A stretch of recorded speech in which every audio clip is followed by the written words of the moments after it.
Welcome back to the drive-thru. This is your Chapter 11 practice test review, and you're going to want your graphing calculator out for this. So I'm going to open mine up and pause the video. All right, let's get to it. So the first one that says 9 factorial, you could certainly do that by typing 9 times 8 times 7 times 6 times 5 times 4 times 3 times 2 times 1 into your calculator, but you should just go math. Hold on. Hit 9, and then go math, scroll over to probability, and it's the fourth one. And now you see it. So your answer is big, 362,000.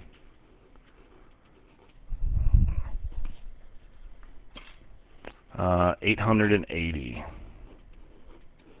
Okay, so I'll just do 5 factorial on my calculator here.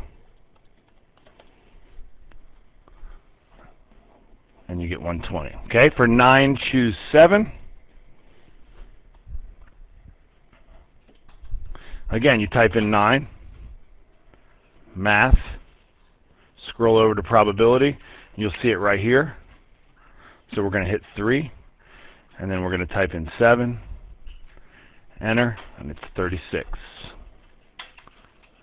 So 9p7, same thing, you just hit the P, which stands for permutations.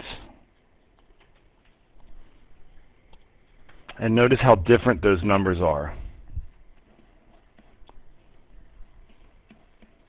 So if I have 9 people, and I group them into 7 people in the group, there's only 36 different groups.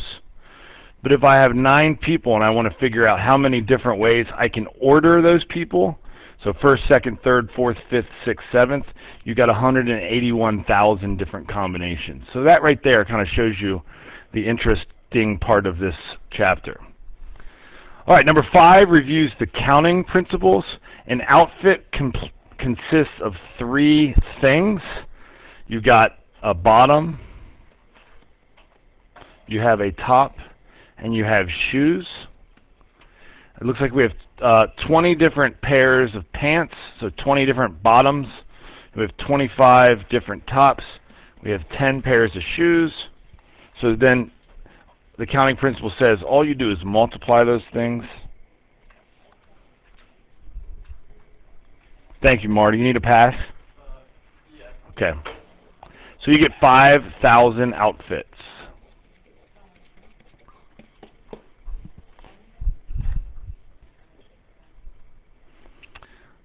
Okay, Stas needs to bring 2 people with him on vacation. He has 20 friends to choose from.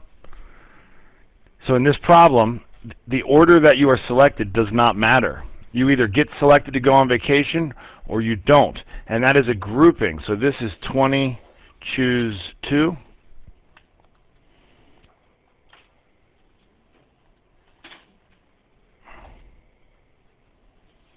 Sorry, 20.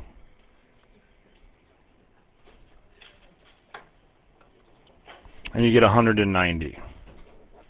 Okay?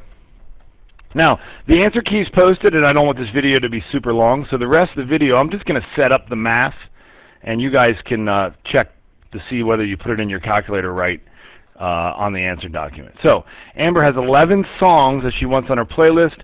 How many different ways can she arrange these songs? What you should think about is each track on this playlist gets a slot, so there'll be 11. I don't know how many I have.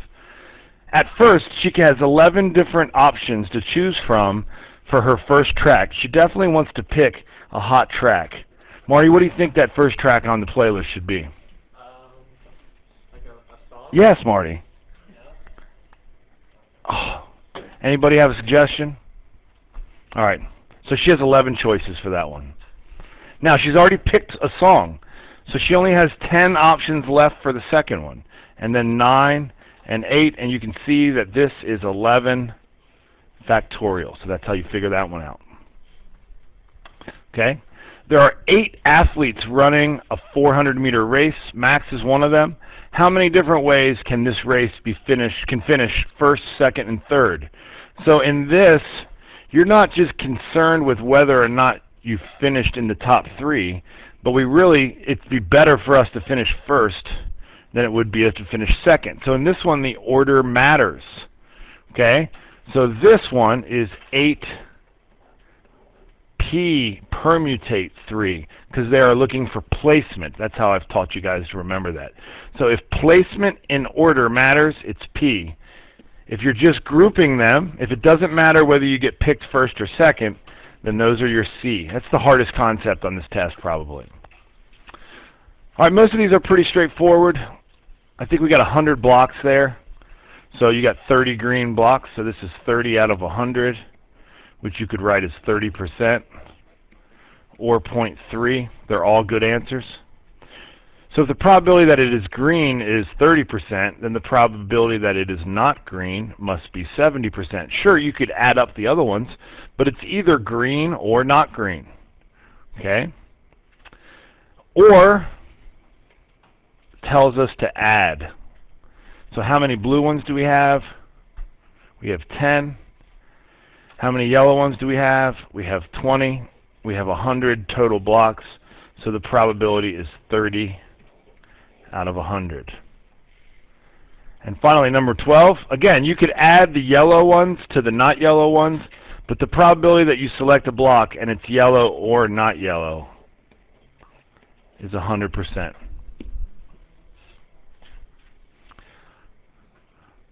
What's the probability that a die that is rolled is even? Most of you know that that's 1/2, which came from 3 even numbers out of 6.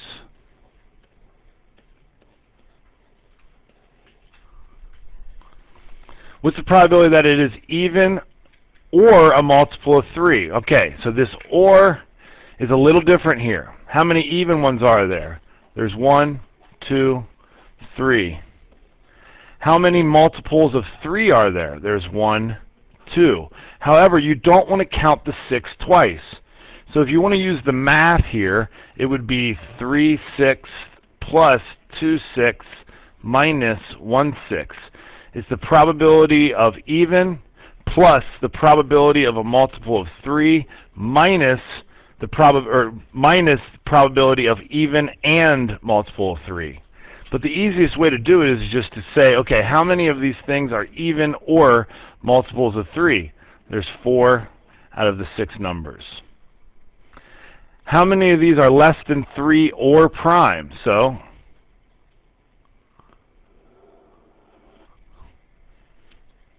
you've got less than 3, and then you've got prime, but I don't want to count it twice. Not prime, prime, and prime. By the way, it's debatable whether or not 1 is prime. In this problem, it doesn't actually affect the outcome. I don't think I'm asking about prime on the test for that reason. It's not on there, is it? So, how many of these are less than 3 or prime? Once again, 4/6. Okay, now, it's rolled twice. Remember that you need both of these things to be odd. What's the probability that the first one is odd? 1/2. What's the probability that the second one is odd? 1/2. What do we do with these? Well, this is and. We need both of them to be odd, so we need to multiply it. That's what and means. So that's 1/4, or 25%. I want you to think about if we were having a coin toss, but I was going to toss twice. Okay? What's your likelihood of winning both of those coin tosses? It's not 50%. It's actually 25%. All right, moving through these. So, we've got a little table here, which is pretty standard on probability. This looks like the number of males that have jobs and the number of females that have jobs. And so what I've taught you to do is you want to add these. We have 48 males that have been surveyed. We have 48 females that have been surveyed. We have, let's see, looks like 50 people that have jobs and 46 people that do not have jobs.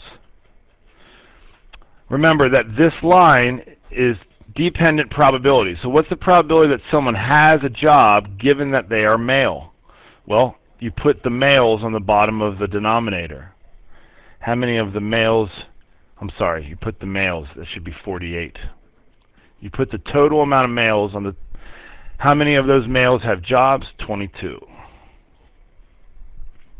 Okay? What's the probability that someone has a job given that that person is a female? Well, you got 48 females. What's the probability that they have a job? You got 28 people that have jobs. What's the probability that this person is a male? All right, well, what we should have probably done is added up the total amount of males and females. You get 96. So you got 96 people in this survey, and 48 of them are males, 50-50. And what's the probability that someone is male given that they have a job? Let's see, how many people have jobs? 50. How many of those people are male? 22. Okay? And for number 21, the answers will vary. Grace gave a decent one. It's on her answer sheet. You can talk to me if you have any questions about that one. Can I get a boom? Boom! Boom!